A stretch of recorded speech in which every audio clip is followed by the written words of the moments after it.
I don't think life on the road is as glamorous as everybody thinks it is. You get on stage and you just see the joy that you're bringing to these people, and it just gives you this energy, like, just keep going, keep going, keep going. Spread that love and spread that joy.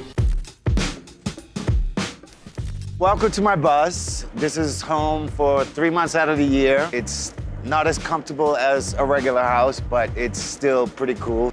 Come on in. So we got our living room. We got 2 TVs. We got this really cool kitchen. Of course, you have to have a big bag of coffee. So after the show, we'll leave at like 2 in the morning and stay up for an hour. And then we move into the sleeping quarters. So we got 4 bunks. My brother, this is where he sleeps. I don't know how he does it, but he said he likes the bunk better, so more power to him.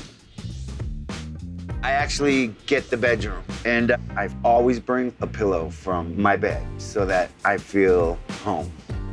This is like super clean today because I knew you guys were coming, so I cleaned up. But usually my bags are like just thrown on the floor, and there's dirty clothes, and the pillows are like here and there, and the bed's always unmade, and you just jump in bed. And then the last show comes, the tour bus drives me home, drops me off, and then every morning after the last show, I wake up and it's so quiet.